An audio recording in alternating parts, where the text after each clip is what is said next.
tiverem algo a complementar, poderão fazer ou perguntar também. A palavra se Agostinho. Bom dia, então, turma. Todo mundo já sabe quem eu sou, eu acho. E o tema da minha reflexão filosófica é sobre a historicidade da ressurreição de Jesus. E, bom, eu quero deixar uma coisa bem clara antes de começar aqui, é que eu não vou estar discutindo religião, e sim a credibilidade histórica do fato da ressurreição, atestado por muitos. Então, para começar, a estrutura de argumentação que eu vou usar é que eu vou apresentar fatos que sustentam a historicidade da ressurreição, fatos bem atestados historicamente, e apresentar a hipótese que melhor sustenta esses fatos posteriormente, depois que eu apresentar. Então, os três principais fatos que sustentam a ressurreição que eu vou apresentar é o fato do sepulcro vazio de Jesus, o fato das aparições de Jesus após a morte dele, a convicção dos discípulos de que Jesus realmente apareceu para os discípulos, e depois o início da fé cristã, no caso da convicção. Então, começando com o sepulcro vazio, a primeira linha de evidência que sustenta o fato do sepulcro vazio é justamente a confiabilidade histórica do sepultamento. Por quê? Porque o local em que Jesus foi sepultado era conhecido tanto por judeus quanto cristãos da época. E os dois grupos estavam presentes quando ele foi sepultado. Isso implica que seria uma total estupidez dos discípulos terem proclamado que ele ressuscitou se isso fosse mentira. Por quê? Bom, primeiro porque as pessoas sabiam se seria verdade ou não isso, porque elas conheciam o local de fato. E segundo também que mesmo que elas viessem acreditar, só que o sepulcro ainda estivesse lá, o corpo de Jesus, seria muito fácil para as autoridades da época, no caso as autoridades romanas, que estavam com domínio sobre Israel, terem simplesmente pego e levantado o corpo, está aqui Jesus, não sei o que, um defunto, assim, era muito fácil. Também que os líderes judeus da época, os religiosos judeus, os rabinos judeus da época, eles odiavam com todas as forças o cristianismo. Então, eles também incentivariam muito os caras fazerem esse movimento de expor o corpo, simplesmente. Então, as evidências que a gente tem a favor do sepultamento é que ele é relatado em fontes bem independentes, bem antigas, como o Evangelho de Marcos, Atos e a tradição que Paulo recebeu em 1 Coríntios. Essas aqui são as referências onde vocês podem encontrar na Bíblia. Então, fazendo um paralelo aqui desses textos, essa foi a tradição oral que Paulo recebeu, datada mais ou menos de 55 a 60 depois de Cristo, que diz o seguinte, foi na época que ele escreveu isso, que Cristo morreu por nossos pecados de acordo com as Escrituras, foi sepultado e ressuscitou ao terceiro dia de acordo com as Escrituras. Apareceu a Pedro e depois aos 12. Então, fazendo um paralelo aqui, como são textos independentes, ou seja, não tinham nada a ver um com o outro, Paulo fala que morreu, Atos aqui, embora não tenha encontrado o corpo, foi uma sentença de morte, pediram que Pilatos o matasse. Pilatos, só para contextualizar, nesse caso, era o imperador que dominava Israel na época, governador de Israel, dos romanos, e Marcos fala, Jesus, num alto brado, expirou, na cruz, no caso, atestando que ele morreu. Foi sepultado, tiraram do corpo do sepulcro, este José colocou no sepulcro. Então, tu consegue ver todos os detalhes, eles são paralelamente bem atestados. Então, isso, como são fontes independentes e bem antigas, ou seja, são datadas muito próximas da ressurreição, do evento principal, é uma evidência muito forte para o sepulcro vazio, para o sepultamento, porque o sepultamento é atestado ali, como a gente viu. A segunda linha também de evidência para o sepulcro vazio, a gente está falando de sepultamento só, porque o sepultamento é uma evidência muito forte. Mas o sepulcro vazio, outra linha de evidência que sustenta esse fato, é que pelo menos meia dúzia antiga de fontes independentes atestam ele. Como Mateus, Marcos, Lucas, João, Atos, isso são todos livros. da Bíblia, para vocês que não sabem. E uma frase do William Lane Craig, que é o autor desse livro aqui, que eu me baseei também, diz o seguinte: os historiadores pensam ter feito uma descoberta histórica útil, lucrativa, quando possuem dois relatos independentes do mesmo acontecimento. Mas, no caso do sepulcro vazio, temos não menos do que 6 relatos independentes no mínimo, sendo que alguns deles estão entre os materiais mais antigos que se encontram no Novo Testamento. Então, se para os historiadores, achamos dois textos de pessoas diferentes atestando sobre Platão. Nossa, que descoberta útil, que triste. Mas no caso do sepulcro vazio, a gente tem 6. Pelo menos 6. Outra coisa que sustenta o fato do sepulcro vazio é a simplicidade do relato de Marcos. Por quê? Porque para o relato de Marcos, que é um dos evangelhos, ser uma lenda, o relato do sepulcro vazio teria sido algo muito extraordinário, algo muito mais elaborado do que realmente teria acontecido. Então, só para efeito de comparação aqui, tu tem o Evangelho de Pedro, que é um livro apócrifo, ou seja, que ele não é um livro principal da Bíblia, ele foi inventado 3 séculos depois da Bíblia, por pessoas desconhecidas, que nesse livro ele fala basicamente que, depois que o sepulcro foi inventado vazio, Jesus saiu com o corpo todo de luz, com a cabeça indo até as nuvens, seguido por uma cruz atrás, gigantesca, que falava, e anjo, e todo mundo, não, tá aqui, Jesus ressuscitou, e vamos lá, galera. Só que o Evangelho de Marcos é muito singelo, é muito simples, o relato do sepultamento, como está aqui, ali. É muito simples, se vocês forem ler mais tarde, muito sentido. Quarta linha de evidência que sustenta o fato do sepulcro vazio é que ele foi encontrado por mulheres. Por que eu estou destacando isso? Porque se a gente for analisar o contexto judaico patriarcal da época, o testemunho de mulheres não era válido, simplesmente. Se estava no tribunal e uma mulher fosse testemunhar, eles não consideravam válido. Isso, eu coloquei uma citação do historiador romano, contemporâneo a Jesus também, Flávio José, no seu livro Antiguidades, que dizia justamente isso, só para exemplificar. E as mulheres também ocupavam um baixo nível na hierarquia social da sociedade judaica.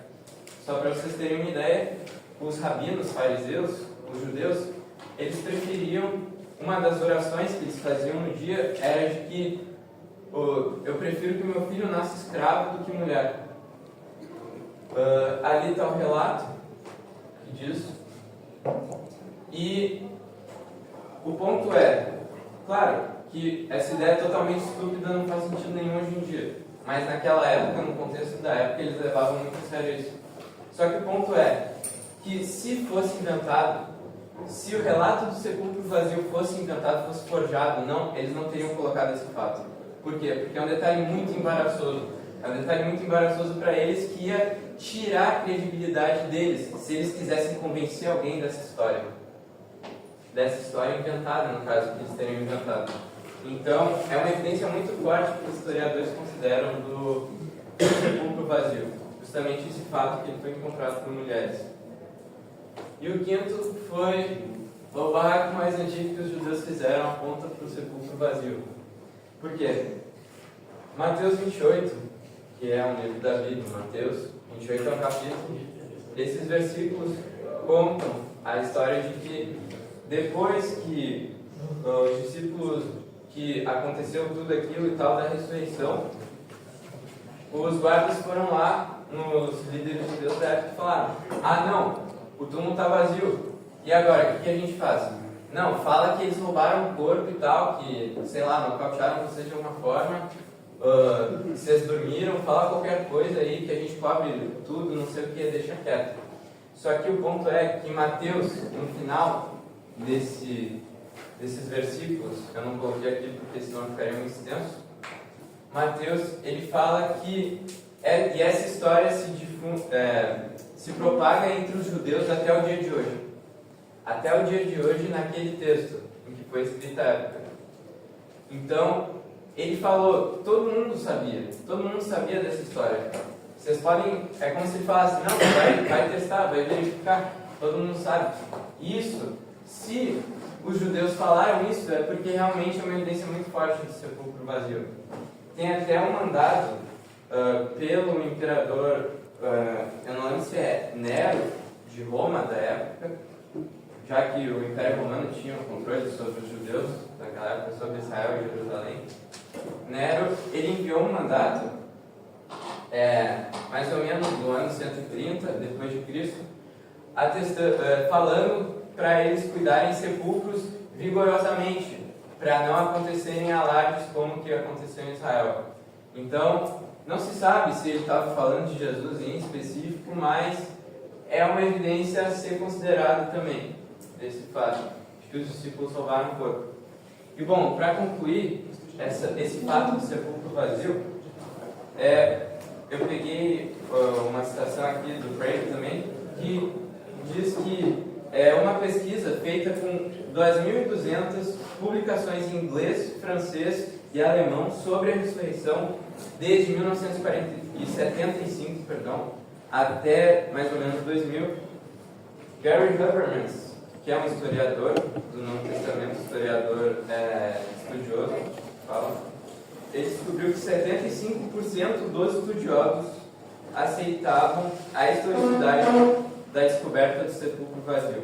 Então, a evidência de que o sepulcro realmente foi encontrado vazio é muito forte, é um fato isso. O segundo fato é as aparições de Jesus depois da morte.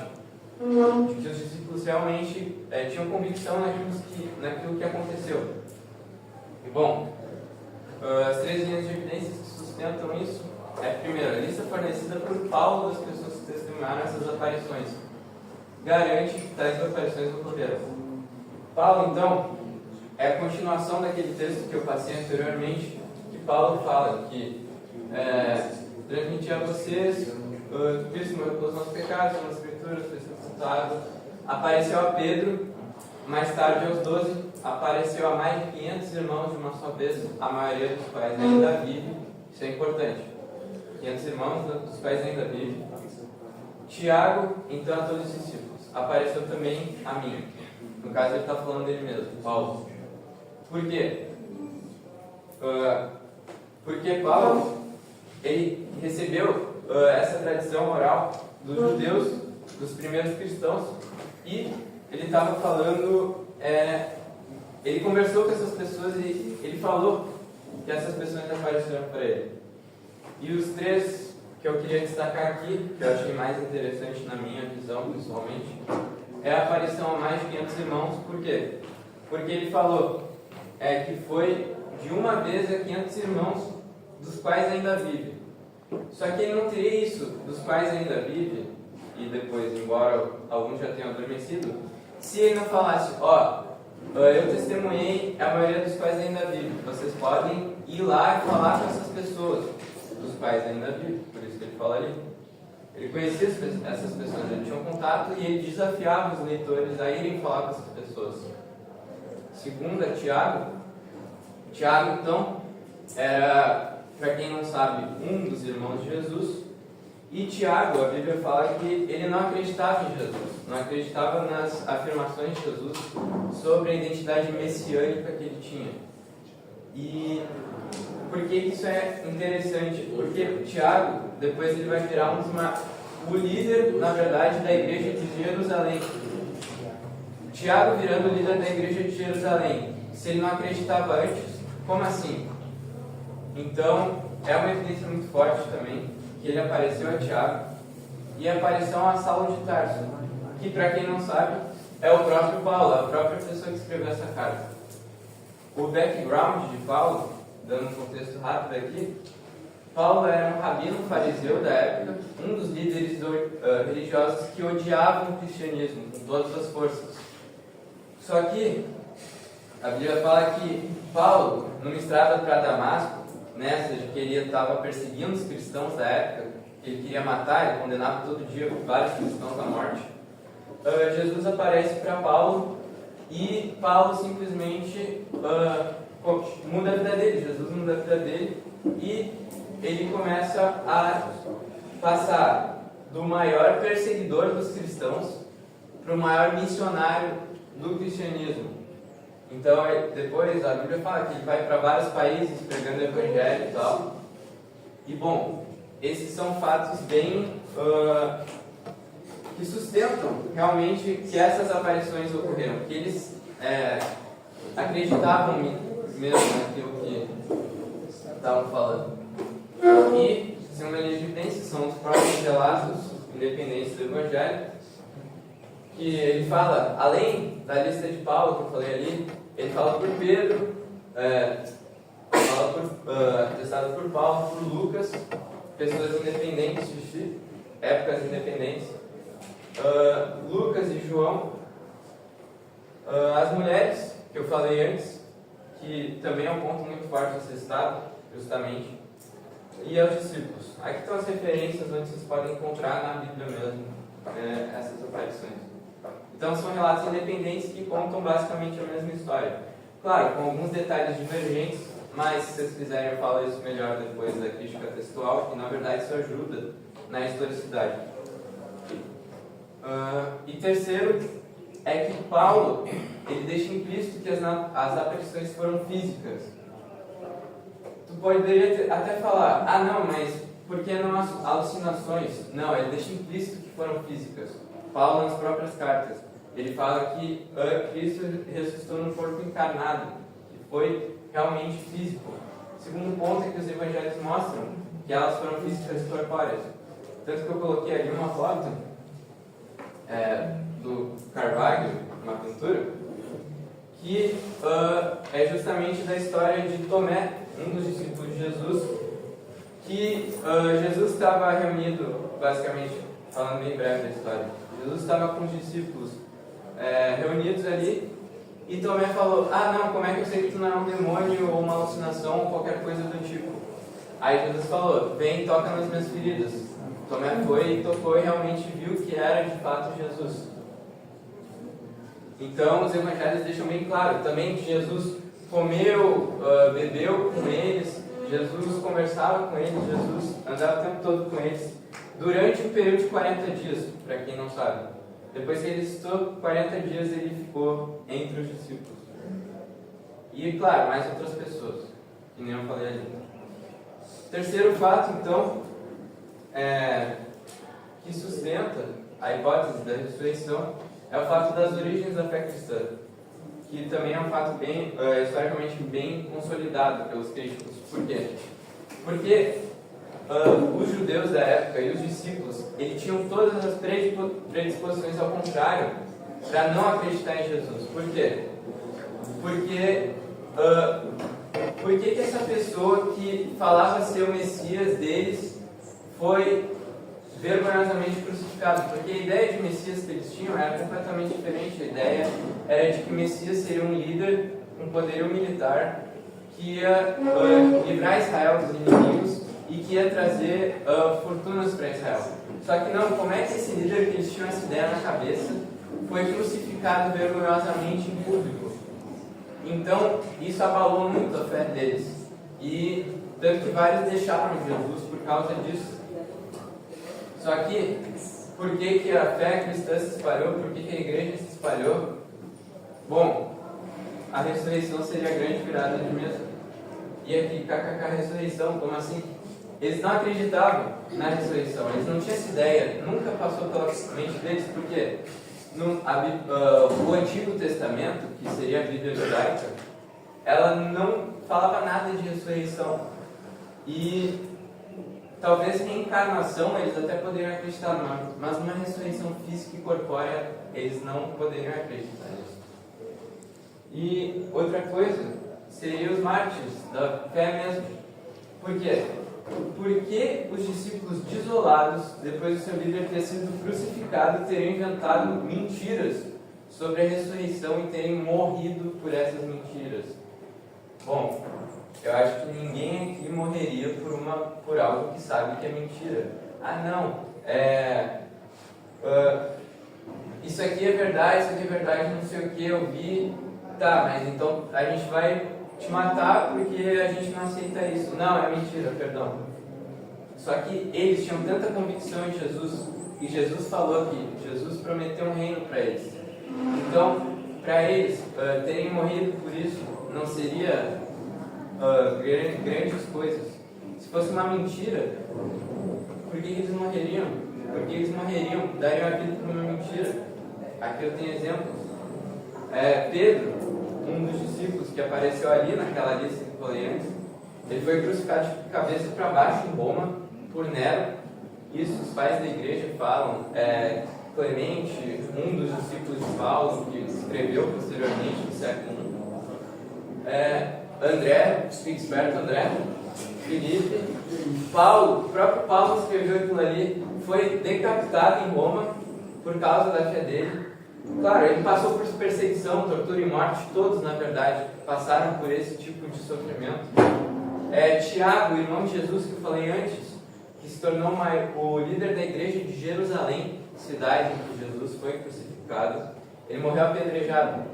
E não só a Bíblia fala que ele foi apedrejado, como o Flávio José, um historiador romano contemporâneo à época, também atesta isso. Ou seja, uma fonte extra-bíblica confirmando essa origem da fé dos discípulos. Então, dados esses três fatos, o sepulcro vazio, as aparições e as origens da fé, qual que é a melhor hipótese dentro de todas que a gente tem para poder explicar? Porque esses três fatos são bem consolidados historicamente. Bom, já adianto para vocês que a ressurreição seria a melhor para explicar esses três fatos. Que tem um âmbito explicativo maior sobre elas. E, portanto, é muito mais crível do que as hipóteses alternativas. Morte aparente, que não, Jesus não morreu na hora ali, ele estava só fingindo, ele foi levado para o túmulo e ele só saiu caminhando no túmulo. Rolou a pedra e saiu caminhando. O túmulo errado, erraram o túmulo. Como assim? Conspiração. Não, vamos dar a vida por uma mentira que a gente sabe que é mentira e vamos inventar uma conspiração toda e tal, para tentar propagar nossa ideia good vibes filosófica. Alucinação. Como assim? Eles alucinaram? 500 pessoas de uma vez terem visto uma alucinação, a psicologia hoje em dia fala que isso é impossível. Bom, outra coisa que eu queria falar aqui é do trilema de C.S. Lewis, que é o inventor do Crônicas de Nárnia, para quem não sabe, daquele desenho do leão e tal, do leão governando tudo, bem famoso ele. E ele era cristão também. Ele escreveu nesse livro aqui, do Cristianismo Puro e Simples, que Jesus tinha três opções para ser: ou ele era um mentiroso, claro, dada toda a credibilidade histórica dos fatos, ou ele era um mentiroso, ou ele era um mentiroso no sentido das próprias palavras de Lewis, mas é pior que o diabo, pior que o próprio diabo, mentiroso nesse sentido. Lunático, do tipo que pensa ser um ovo frito, no caso das próprias palavras de Lewis também, ou ele era quem ele realmente dizia ser quem é, filho de Deus. Bom, dada a sabedoria, os ensinamentos de Jesus e tudo que ele fez, eu já tenho para mim uma noção de qual que seria a melhor opção de quem ele poderia ser.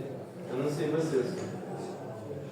Bom, então, para refletir, qual dos três fatos que mais chamou a sua atenção e por quê? E aí ficou cortado porque minha mãe me chamou, eu estava com sono, esqueci de escrever.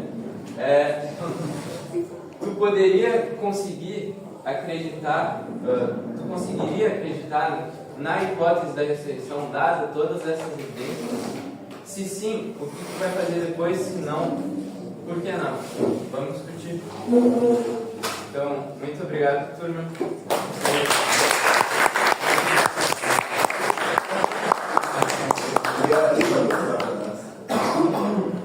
Pessoal, sempre lembrar que a reflexão filosófica vai ser em torno de 5 minutos, tá?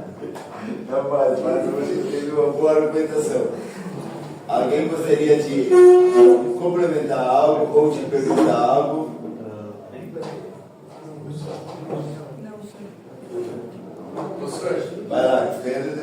pode falar. Eu tenho também alguns. Não, eu acho que é um complemento. Não, prazer. É um complemento que eu estava pensando na hora que tu estava citando sobre o argumento das origens do cristianismo. Tu falou que seria loucura um monte de gente acreditar numa mentira e seguir ela pra frente com uma teoria da conspiração. Só que assim, ó, por exemplo, hoje em dia, tem tanto, por exemplo, todos os ataques terroristas que são de autoria de gente do islamismo. Os caras falam pra eles fazerem, eles acreditam. Então, muito interessante. Tipo assim, o cara é capaz de explodir um prédio por uma causa. Então, tipo, o que impede desses aí que estavam de maneira pacífica? Sim, de fato, muitas pessoas morrem por algo que elas acreditam ser mentira. Só que, no caso dos discípulos, como é que se explicaria o sepulcro vazio e como é que se explicaria os próprios relatos deles mesmos, de que eles acreditavam que Jesus apareceu a eles, que comeu com eles, de que realmente isso se difundiu. Essa hipótese não teria um poder explicativo tão grande para explicar esses outros dois fatos, nesse caso. Deu para entender? Sim, entendi. Pois eu quero. Primeiro tem uma pergunta, eu queria saber se as pessoas que viram Jesus carne e osso de novo, elas tinham visto ele antes dele morrer? Sim, eu esqueci de mencionar isso, mas sim, todas conviveram com Jesus durante 3 anos. Jesus teve um ministério, que é a palavra que eles usam aqui, que basicamente ele só se tornou uma autoridade, só podia fazer o que ele fazia depois dos 30 anos. Isso era um consenso entre os judeus da época. Então Jesus, dos 30 anos até os 33, ele, claro, chamou discípulos. A própria mãe dele estava com ele, viu ele sendo crucificado e depois viu ele também depois de ter ressuscitado. Maria Madalena, outra mulher, também estava com ele quando ele foi crucificado. Também foi a primeira que viu. Todos os outros discípulos viram, mais os seguidores. Todas essas pessoas que viram eram todas que eram discípulos? Sim, não só isso. A outras se converteram depois, por ter visto depois também. E no caso a fé se espalhou a partir disso, o cristianismo. Eu tenho um argumento, advogado do diabo aí. Pode falar? Eu estudei também, eu já li a Bíblia também, mas uma das coisas que causa talvez uma ponderação, uma ideia talvez diferente, uma das perspectivas que tu colocaste lá, que talvez Jesus não morreu, porque consta também na Bíblia que quando Jesus estava pendurado, aí mudou o tempo e todas as pessoas foram embora e ficaram só Maria Madalena, acho que a mãe, mais alguém ali, e aí eles pegaram e levaram no sepulcro. Então Jesus pode não ter estado morto ainda, porque ninguém provou que ele estava morto. Então ao menos naquela versão da Bíblia fala isso. E aí eles levaram ele. E quando a gente talvez, não sei, atropelado ou alguma coisa, quando a gente é machucado, da forma como ele foi espancado, então a gente precisa ter um tempo para conseguir restabelecer de novo a vida. Então ele precisou talvez de 3 dias, e geralmente são 3 dias, ainda hoje a medicina mostra isso, que depois de 3 dias tem um tempo que se dá para que a pessoa se recupere. Aí ele se recuperou, ele acabou, na verdade, vivendo. Só que, claro, aí a ideia de que as próprias mulheres viram ele primeiro, quem mais partilha essa ideia? Na verdade, foi talvez uma invenção para quê? Para que Jesus não fosse mais torturado, para que ele não fosse mais perseguido, porque eles eram perseguidos. Então, dessa forma, ele não seria mais perseguido se fosse falado que ele ressuscitou e ninguém mais buscaria ele para tentar matar ele. E, claro, que dessa forma também justifica porque ele apareceu para os discípulos de corpo fisicamente, mostrando onde ele estava sendo machucado.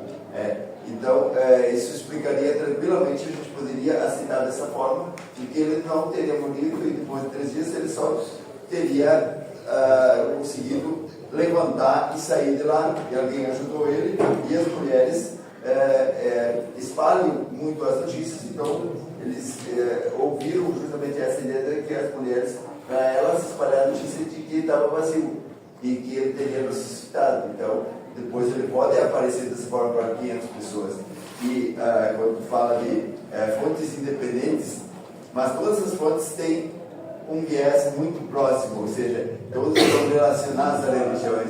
Então elas estão na mesma forma de pensar. Então não são tão independentes assim, embora cada um que vai escrever da sua forma, claro, mas tem algo em comum. Então não teria por que a gente achar que Jesus ressuscitou. O sepulcro vazio é só porque Jesus viveu, ele saiu, alguém ajudou a sair. Me parece que poderia ser a explicação razoável. Tá, não sei. Tu quer falar agora ali, mas a gente também não ficar muito tempo nisso. Pode falar pra mim. Não, é que eu ia pensar também Mas se for uma pergunta, eu acho melhor tu vai responder. Só um comentário. O homem de hoje, sim, que às vezes ele pode se superar de bastante coisa, mas como antigamente estava em uma sepultura de pedra, conseguiria. Quer dizer que essas situações eram precárias. Não era uma situação, por exemplo, um homem está no hospital porque às vezes ele pode se superar bastante, porém, será que Jesus... Mas mesmo muitas pessoas são enterradas ainda vivas, isso aconteceu e acontece ainda. Então talvez ali também poderia ser achado que ele estava morto, mas depois consegue reviver. Talvez alguém pode dizer que essa é a ressurreição. Não, eu queria falar que... na verdade, eu não responder. Tá. Professor, realmente é uma hipótese a ser levantada também. Só que a hipótese da morte aparente, ela não é nada plausível em termos históricos. Por que não? Por quê? Porque, primeiro, claro, falando dessa tua primeira objeção, porque justamente a hipótese da morte aparente, ela... Jesus sofreu muito antes de ser crucificado, porque ele ficou um dia sem comer antes, no caso, e ele foi, enquanto isso, ele foi espancado antes dele ter sido crucificado. Ele foi amarrado num poste, começaram a espancar ele, começaram a chibatar ele também. Só que essas chibatadas que os romanos usavam, os chicotes que eles usavam, eram revestidos de osso se eu não me engano, da cervical de algum animal. Então toda vez que tu chicotava alguém, dilacerava toda a tua pele e deixava com muito hematoma. E ele, além disso, claro, com vários membros cortados não, né, mas... Porque ele ainda conseguia carregar a cruz. Ele carregou a cruz além disso. Ou seja, Porque carregou então ele dava bem ainda para carregar. Carregou metade do caminho e na outra metade ele caiu no chão porque ele não aguentou mais. A Bíblia fala que um outro cara teve que carregar para ele. Outro cara que estava ali do lado, não, carrega a cruz para ele e tal. Depois que ele foi crucificado, a Bíblia fala também que os soldados, para se certificar, depois que ele deu o brado, expirou, que nem eu falei ali. Mas isso é uma Depois que ele falou que ele deu o brado, ele morreu. Só que antes dele fazer isso, como relata em Marcos, Lucas vai falar que os soldados eles enfiaram uma lança nas costelas dele. Por isso que ele é o Carvalho. Mas nem todos os que narram a morte dele vão dizer que ele foi lançado com a espada. Sim, porque justamente... Só Lucas? Não, porque justamente uma história, por exemplo, que tem uma notícia, vários noticiários vão interpretar essa história, não interpretar, mas escrever os fatos de uma maneira diferente. Pois é, mas não foi uma forma de ele convencer os outros para dizer que ele estava realmente morto, porque ninguém tinha uma certeza que ele estava morto. Não sei. Flávio José falou que ele foi crucificado depois. E também, como é que um defunto quase morto, dilacerado... Não era defunto, Não dá pra Sim, provar que cheio de tava- hematoma, perdendo muito sangue, carregou uma cruz de 50, não, nem 50, 300 quilos aquilo ali.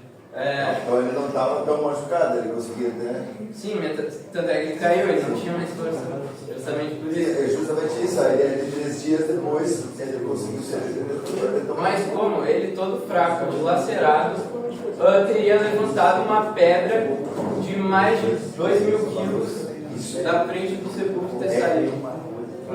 Com o sepulcro guardado por guardas romanos. Agora, isso também é outro, não consta isso, que dá porque todos saíram, ficaram só a mãe, só eles três ficaram, só 3 pessoas ficaram com ele na cruz. O resto todos saíram. Sim, Não tinha eles nem- tiveram medo justamente. Não tinha mais nem guarda, nada. Todo mundo saiu de vida. Não, Todos saíram da crucificação, no sepultamento eles colocaram guardas. Isso, Outro fato. isso depende a qual é o evangelho, nem todos. Acho que talvez um Mas vai são encontrar detalhes isso. divergentes. Eu não vi isso em nenhum evangelho escrito. Que São tinha detalhes guardas, divergentes. que tinha guardas lá. Eu nunca vi algum evangelho citar isso. Mas tu tem outra evidência histórica que comprova isso, seria o próprio mandato do imperador Nero da época, que dizia, claro, um século mais tarde, que os sepulcros eles tinham que ser guardados por guardas. Pois sim, né? E um personagem muito importante, como Jesus, no contexto da época, que os líderes judeus, todos, os top de Jerusalém, de Israel, esses crucificaram Jesus e colocaram ele no sepulcro. E, bom, eu acho que eles não iriam querer problemas dessa forma. Então, essa hipótese de que ele não morreu, na verdade, não é nem um pouco sustentável. Por que não? Eu acabei de falar. Eu não vejo. Por que não?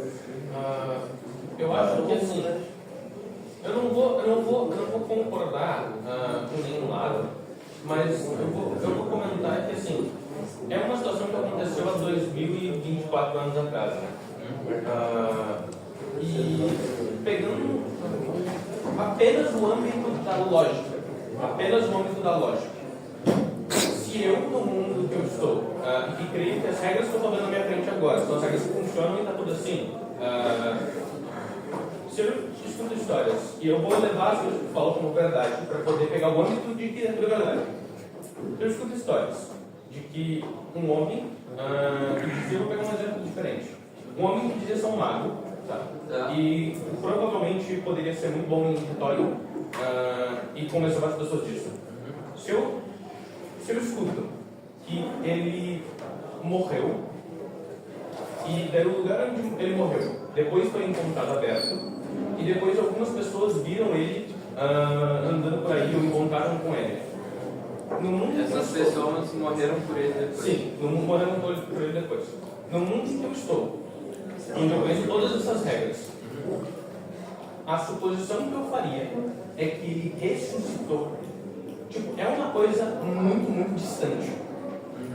Existe, eu acho que uma coisa que pode acontecer, e acontece muito, em muitas situações, é a gente não ter uma explicação.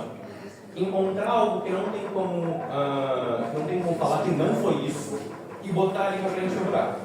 Mas no mundo em que eu estou, eu consigo imaginar em muitas coisas muito absurdas, que são possíveis sem o âmbito do poder, dessa coisa acima do normal.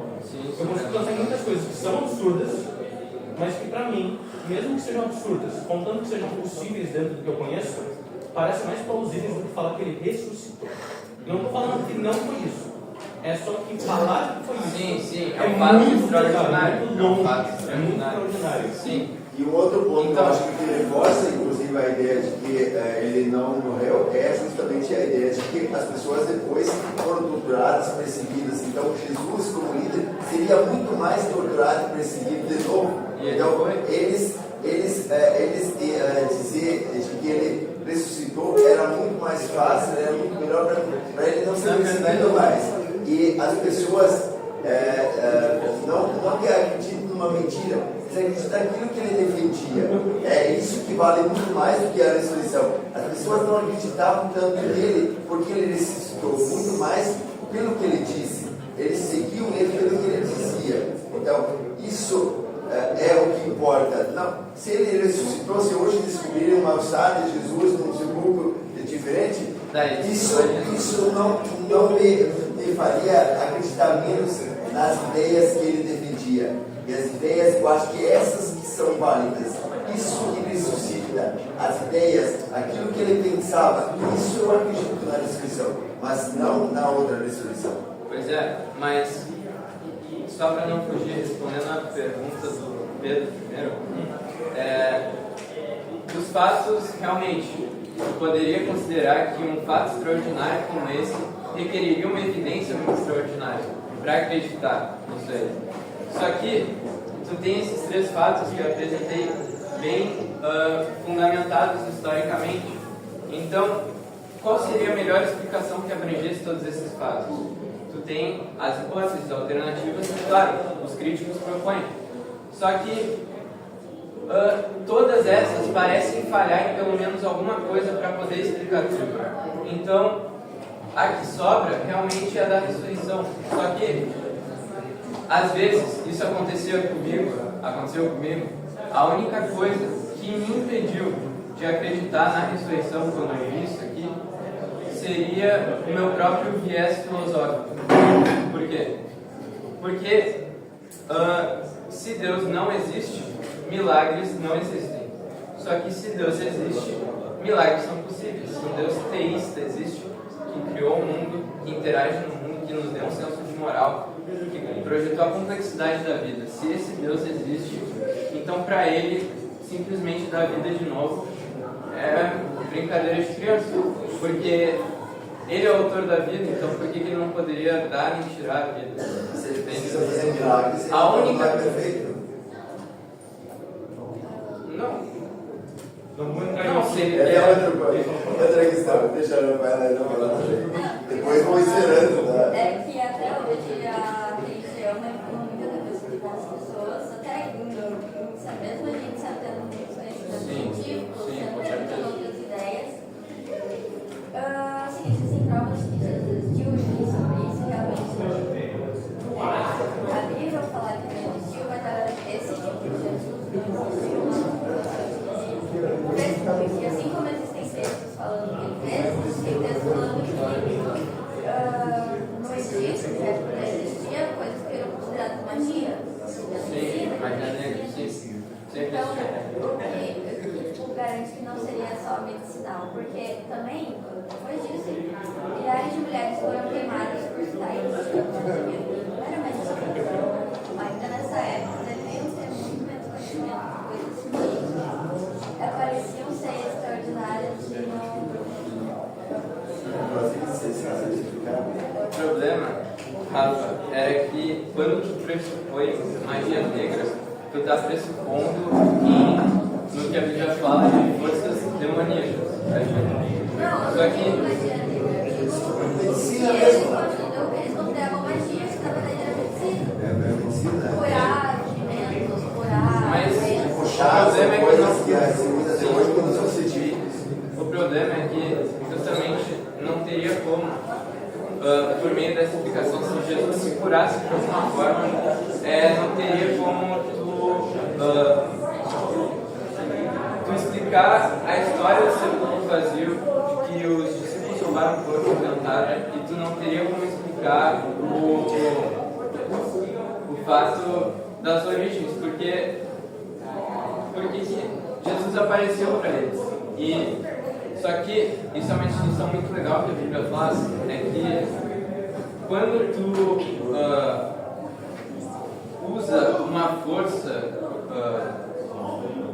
para manipular alguma coisa, ou sei lá, Jesus ele vinha pregar o reino de Deus, e a Bíblia fala que Jesus, os demônios fugiam dele. Então, magia negra não teria como, porque seria contra a própria natureza dos demônios. E segundo que eu não vejo alguma coisa que possa explicar isso realmente, porque não só pelos evangelhos, mas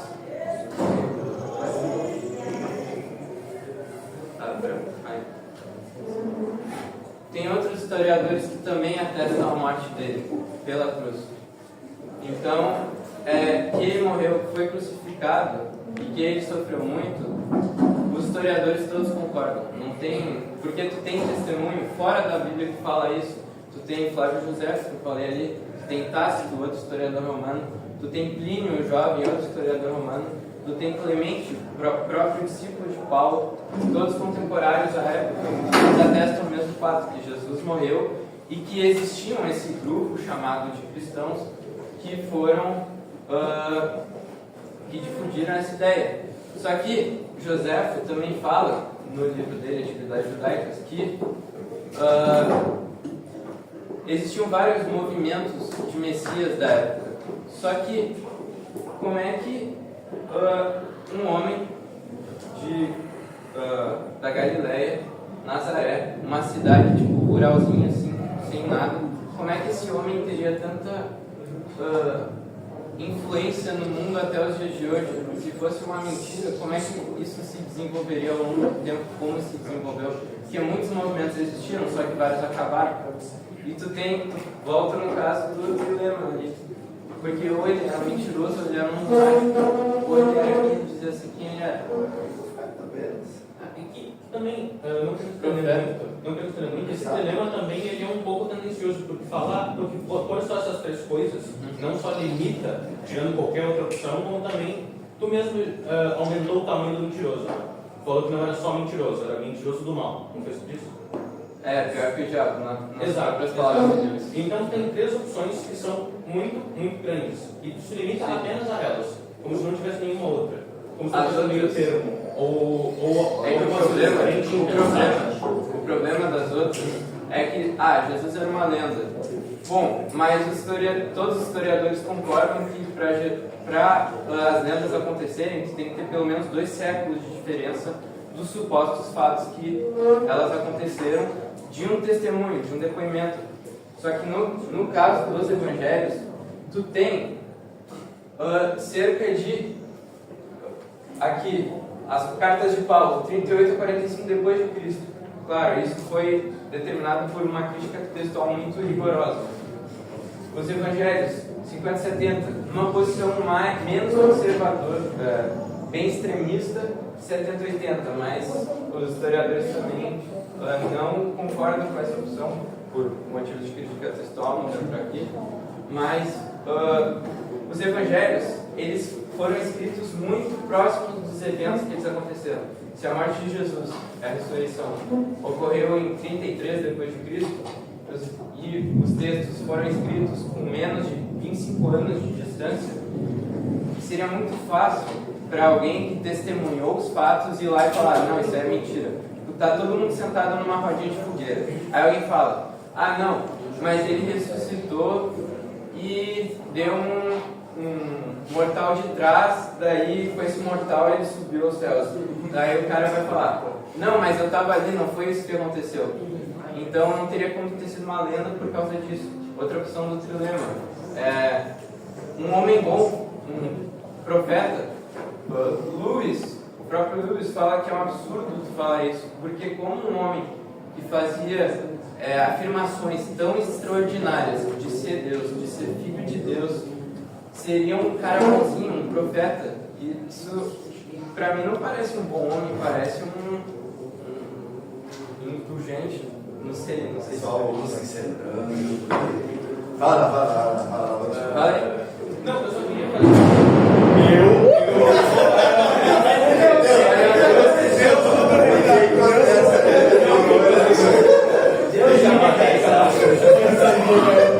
Coisas que não precisam. Aí, ó. Não. Achei que não se questione a autoridade. Vai ser censurado, Palmas aí para o moço.